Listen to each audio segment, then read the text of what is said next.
A condom can protect you from sexually transmitted infections, from HIV, from pregnancy, but there's no condom for the heart. Exactly. So there are people who still are attached emotionally. So essentially, what we need to ask ourselves as individuals, and there is no collective way of defining this thing. What does sex mean to me?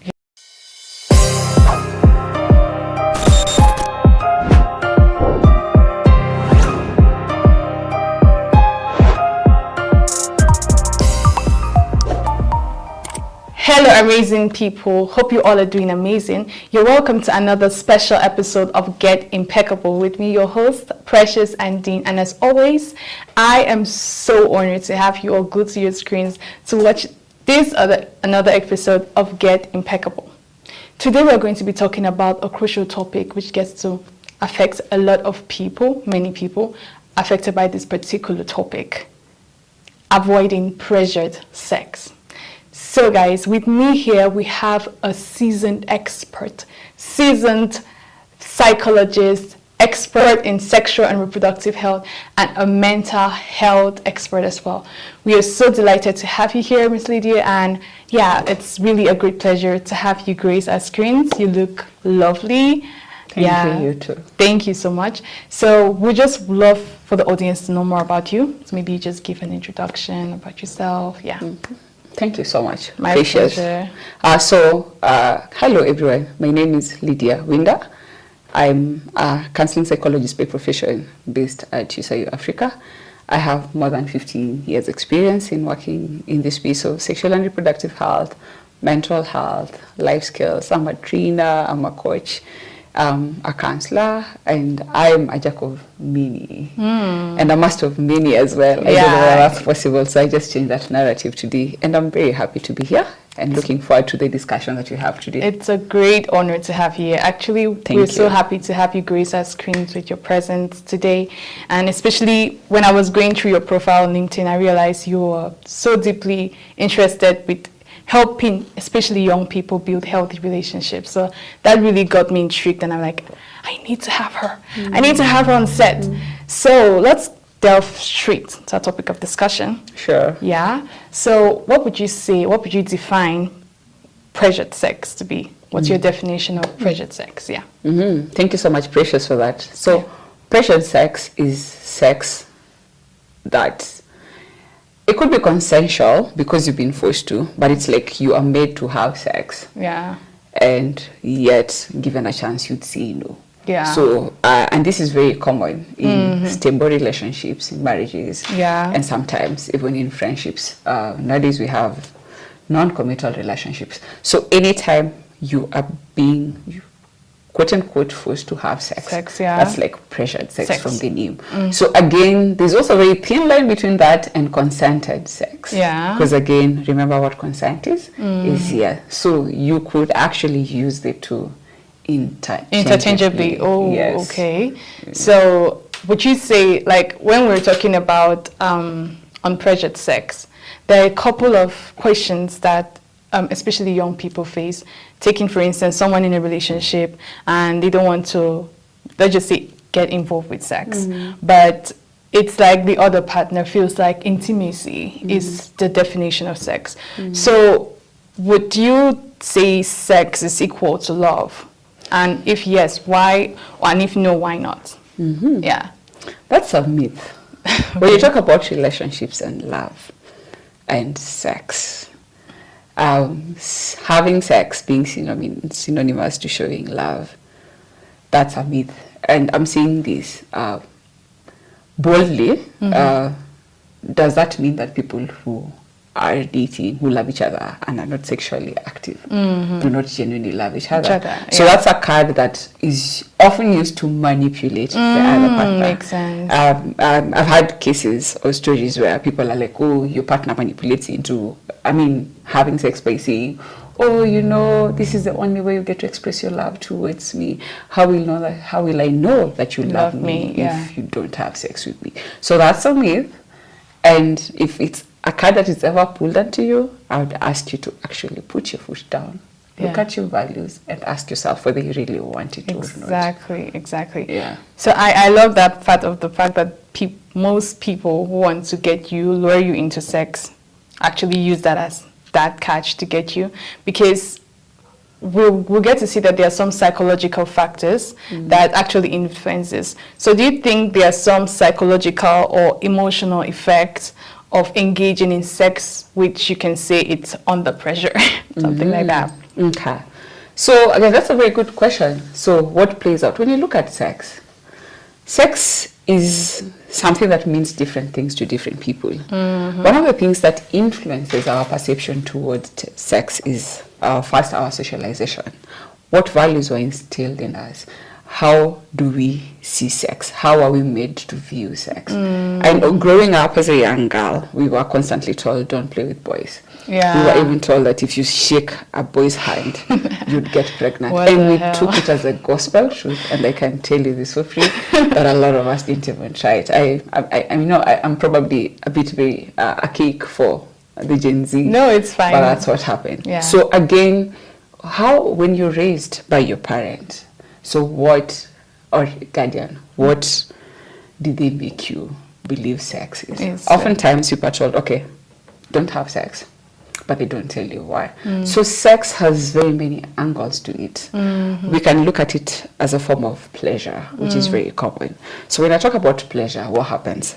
Anything that is pleasurable to the body is pleasurable because there's a hormone, the feel-good hormone called dopamine that is produced not only during sex, but during any activity that is pleasurable. That's why people get addicted to drinking, using drugs, food, ice cream, you know, and you can feel the foods that people are mostly addicted to are the very fatty foods and the very sweet ones. Yeah. We have gambling because there's some form of pleasure that people get. That's why there's a risk of being addicted to sex.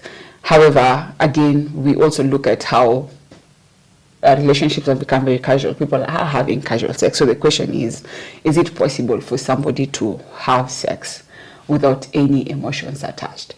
So remember, if you look at the brain, and this is what we taught in counseling, there's something called behavior, and you all know what behavior is. Yeah. So a behavior can either be learned, unlearned, or relearned. Okay. So what do you tell yourself?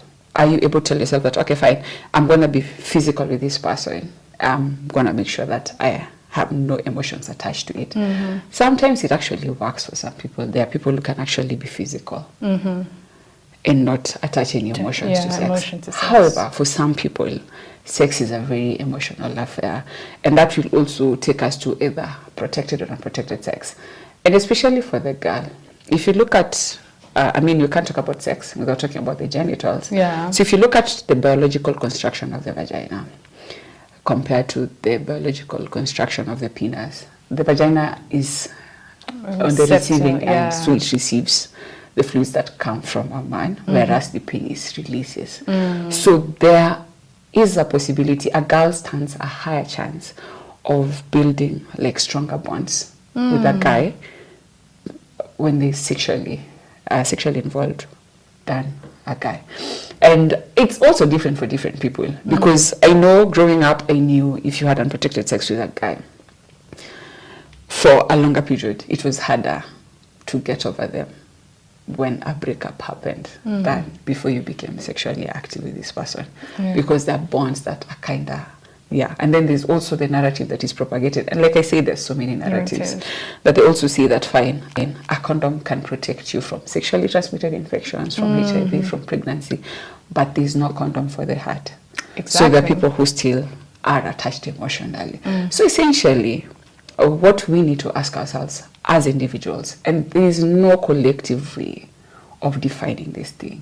What does sex mean to me? And what sex essentially means to me is my socialization, my environment, and stuff like that. Also, the person I'm getting involved, how was sex introduced to me? Was sex introduced to me through some rape under such unfortunate circumstances? Because now they associate sex with trauma, with pain. Was it introduced to me by a relative through rape again, or what was it? As a child, was it introduced to me by a house girl, a house boy, or who did this? Or did I have it at marriage to the love of my life, or maybe in my teenage years, or emerging adulthood to someone I love? So there are so many explanations that we can use to justify this. I love those detailed explanations and different variations. But let's just put on a scale of 1 to 10.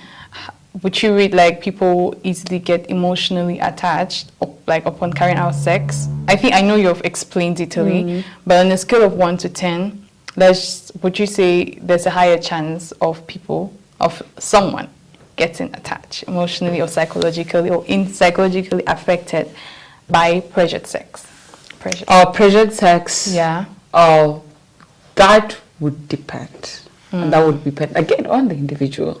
So putting it on a scale is different. However, in pressured sex, given that it's pressured, there's a possibility that it might have negative emotions attached to it as opposed to positive. Yes. Okay.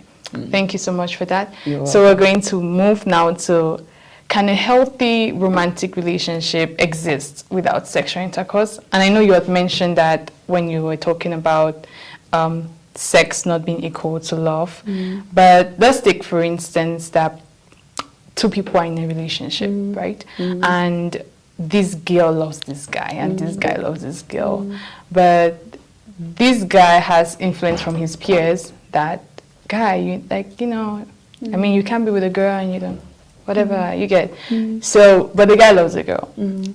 So for that relationship to stay healthy, would you say that the girl has to succumb to or sacrifice her certain principles to make it healthy? Oh, that's a very good question. Again, like I said earlier on, sex is not synonymous to love. And yes, it's possible to have an amazing, healthy relationship without sex getting involved. And again, remember what I said earlier on. What is your belief system? What does it state? You can actually do so much as a couple. The sex is just but like less than a third of what a couple can get in a relationship. You can do activities together. Again, I don't know where these people met. They could be people who met in church, who go to church together, do activities together. There are picnics and whatnot. However, under such circumstances, it's very, very important to be similar in your values. The other person needs to respect your values, and you also respect their values. And two, it's important to communicate it at the onset of the relationship so that it's very clear that both of you are on the same page. You celibate and you appreciate celibacy, so state it from the get-go, because there are people who believe that they cannot have sex without, or rather they cannot be in a relationship without sex. In fact, I've had this explanation that people give that I can get everything I want from my sisters, my mother, and whatever. So then, what's the difference? Yeah, what's the difference? Yeah. So there's that. However, I would want people to know that it's possible to have a healthy relationship. I think, according to me, what I would actually see is that you actually get to learn more about this person than you would when quote-unquote sex is already involved. And then you actually get to experience a lot together. And also, sometimes as a young girl growing up, sometimes you actually feel that this love is genuine, because you've heard of cases when people say that, I think this person is just with me because of sex. But you see, in this situation, there's no sex that is being served, and they still love you genuinely. And again, sometimes sex can change the twist of the relationship. There are people who were in a relationship for a very long period, and the one time they had sex, what happened? The relationship ended. So again, I feel like in relationships, especially as young people, considering the risks that come with sex, I tell people that sex is a very expensive affair, especially for young people when a condom is not involved. Because if you look at the consequences, I'm not saying sex is a bad thing, don't get me wrong. But if you look at the consequences, the risks that sex poses to you as a person, they're quite vast. So yes, it's possible to be in a relationship and not have sex. A healthy relationship and not have sex. Yes. That's powerful, and I love that. So you mentioned about young people developing healthy relationship without engaging into sex, right? So how can someone adequately say no? Say no to ensure that that relationship stays healthy. Okay, we have set the values, and sometimes things get too sweet and people start forgetting the principles that we earlier said. So how can this individual who is facing this situation of pressure set adequately or efficiently say no to ensure that it remains healthy?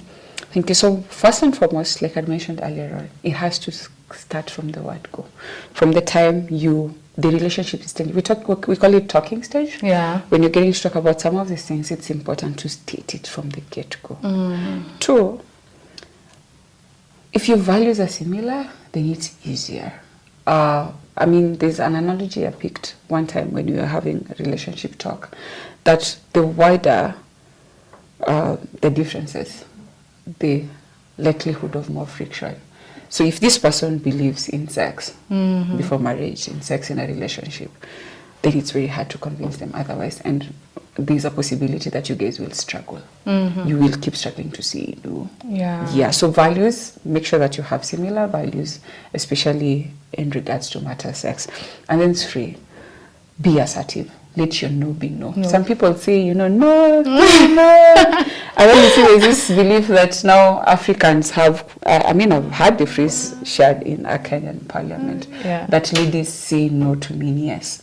So let it be a firm no, your body language, your spoken, and everything about you to be clear about the no. And also you cannot be claiming to abstain from sex, and yet you are in species that put you at risk. For instance, how would you watch a romantic movie with a boyfriend who's not your brother in the same space and expect not to have sex? Just the two of you in spaces that put you at risk. We have to acknowledge the fact that being in a relationship means that you guys are attracted to each other. Yeah. And the body, natural chemistry, the body will prepare itself for sex. Yeah. And you've heard of cases where people now end up being in situations where the spirit is willing, but the flesh is weak. So let's avoid any situations that could put at risk. And again, let's foster a respectful relationship where your partner actually respects you. And they're healthy in the sense that they don't manipulate you into doing things that you're not okay with doing. Because there are cases where a partner, a girl or a boy, gave into sexual intercourse from their partner just because their partner made them feel guilty, and they were scared that, oh my gosh, I love this person, what if I lose them? And then lastly, be self-confident. Make sure that your self-esteem is high, because the risk of having a low self-esteem puts you at risk of people pleasing tendencies, and one of the people you're likely to please is your partner. So is it possible for you to be grounded enough and see life beyond this relationship? Be very clear in this goal of yours, and be willing to end the relationship should this be compromised. Okay. So when you were talking about the entire being in a space that can put you in sex, I was just wondering, like, can kissing lead someone into that kind of situation? What does kissing do to the body? That's making out. So anything. What does kissing? Why do people kiss? The body. The message is sent to the brain, and the body will be ready for sex. It's foreplay. Foreplay prepares you for sex.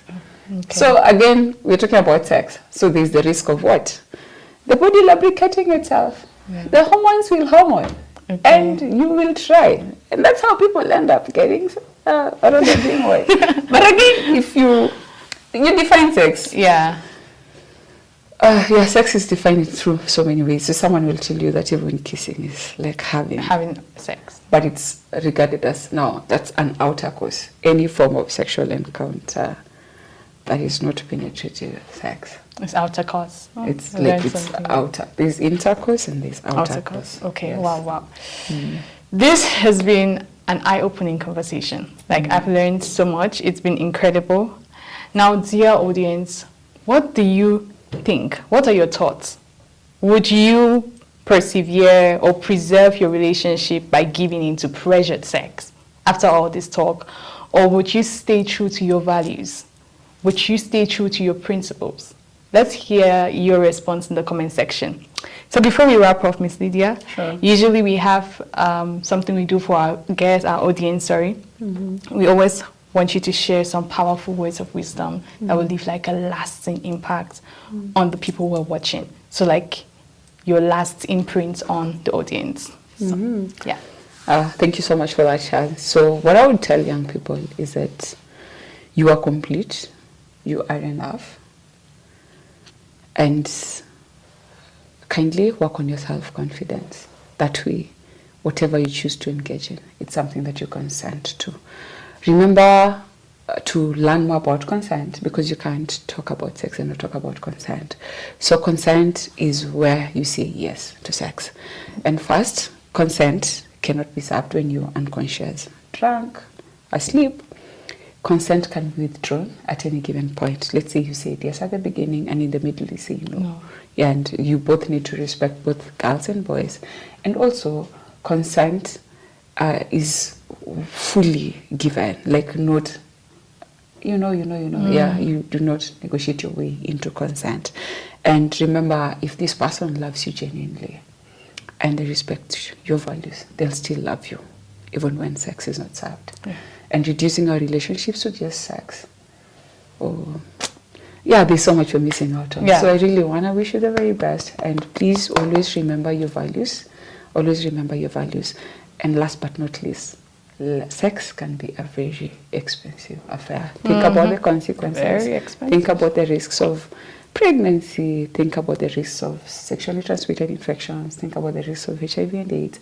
And you'll realize that some of these things, yes, can be managed, but some of them are not curable. Yeah. And babies are an expensive affair. So please, let's practice. Powerful. Yeah, sex is an expensive one. Thank you so much for your presence. You're welcome. You've just blessed this show with your words of insight. In fact, it's so invaluable to us. And I believe a lot of people out there have learned a lot. I don't know, usually I wish to like shake your hands to like thank you. You're welcome. Thank you for the invitation. Yeah, my pleasure, actually. And thank you so much. I believe each of us have learned a lot from Miss Lydia. You can check her out on LinkedIn, on her social media platform, Miss Lydia Winder. She's a transformative individual to be with, and I always learn from her conversation, and that's why I was so excited when I had her here. So thank you again and again. And if you're watching and you've not yet hit that subscribe button, you've not liked, shared, and comment, what are you waiting for? Join the family and join the community. Until next time, see you. Bye. Bye. Thank you. Thank you. Well, powerful.